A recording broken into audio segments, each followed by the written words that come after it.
Hey everyone, it's Thelifedctr again, and I just kind of wanted to revisit something that I have spoken to you guys about in the past, and that is socialization, particularly with homeschooled children. Now, as you guys have already seen, if you've been on my Facebook page, I took my kids out yesterday to a Detroit public TV kids event. It was called Kids Club Live, and it was kind of like a collaboration with PBS Kids. And so they had a blast. They met up with some other friends there, and they got to see Wyatt from Super Y, Clifford the Big Red Dog, Barney, of course, was there, and Barney actually put on an amazing show. Who else? Cat in the Hat.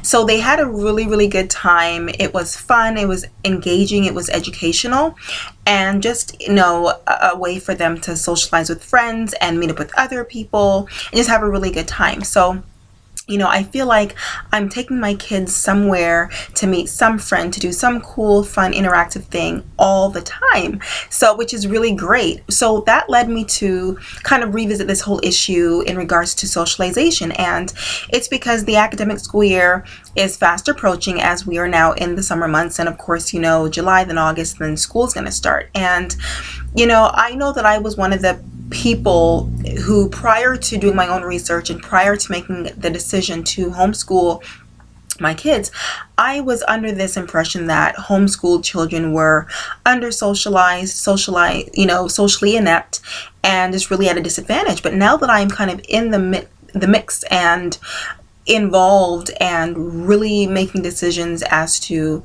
when to socialize my kids intentionally and that sort of thing, I'm like, there are so many opportunities. I mean, especially because when you have a homeschool schedule, and although I haven't begun homeschooling yet, I have created their curriculum for the year. So I have an idea as to what's happening when and the flexibility and that kind of thing. And so when you homeschool, like, your schedule is as structured or as flexible as you want it to be. And I just feel like there are so many opportunities to socialize your child. I mean, whether you decide to join a co-op, which I've spoken of before, whether you decide to have your kids be involved in a play date, meetup kind of a group, which is what my kids are involved in, whether you decide to do your own research and kind of come up with your own field trips or experiential activities. I mean, basically, the under-socialization of homeschooled children is not because homeschooling as a practice is evil or bad.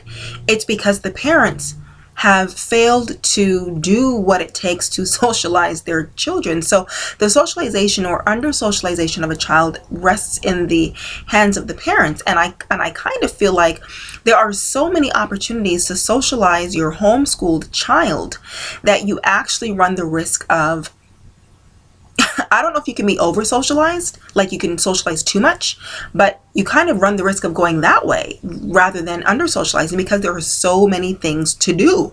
Like, I'm having to weed out and pick and choose and figure out, okay, how are we going to get this done and where we're going to fit it in as I begin to think about, their subject areas. I mean, there are a lot of things that I'm going to be covering with my kids, and socialization is, of course, one of them.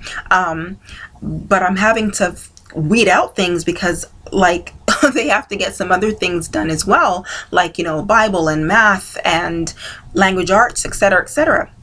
But I think that some people have raised concern, not just for the socialization play aspect, but for developing other skills like conflict resolution and just basic interaction with peers and things like that they feel may be missed if they're not in a classroom setting. But again, to that I say, when my kids are playing with other kids or even with themselves, like as brother and sister, there are ample opportunities that I have observed, and I'm sure things that I have not observed, where conflict resolution skills are being developed. I mean, when there's an issue with who had the toy first, or that they need to share, or somebody hit me or did something inappropriate. I mean, those are all opportunities for my kids to develop those conflict resolution skills, those negotiating type of skills that I allow them to kind of work out on their own within reason, and then I'll intervene when I need to intervene. But Just because a child is not in a classroom setting, and I'm not knocking traditional classroom learning. I taught in the I am an educator, and a good portion of my professional teaching years have been in a traditional classroom setting. So I'm a proponent of education, period. I am just an enthusiast and a proponent of home education, particularly because I am going to be home educating my children. So of course I support that and will speak up and speak for that cause. But so just because a child is not in a traditional classroom setting, it doesn't mean that he or she is not going to develop conflict resolution skills and negotiation skills and just socialization skills, period. So I guess I'm saying all that to say, hopefully this is not a rant, but I'm saying all that to say, if you are somebody who's on the fence, like you've been considering, thinking about, praying about, discussing the whole idea, the whole notion of homeschooling your child or children, and your biggest issue with kind of being hesitant to not do it is because of this whole socialization issue, please take heart. Please know that there are so many opportunities for socialization. You can just go online. You can search for co-op groups in your area, play date meetup groups. You can go online and just see what's going on for children in your area, and you can set up your own field trips for your kids. You can do it thematically based on what they're going to be learning each month. You can do so many awesome and amazing things for your kids. You can get them started now that it's summer, so that you kind of get your feet wet, as it were, and kind of get a feel for the things that are out there. Of course, some of the activities that are available during the summer may not necessarily be available during the academic school year, but there are going to be so many more things that you can do when the school year starts that maybe you can't do over the summer.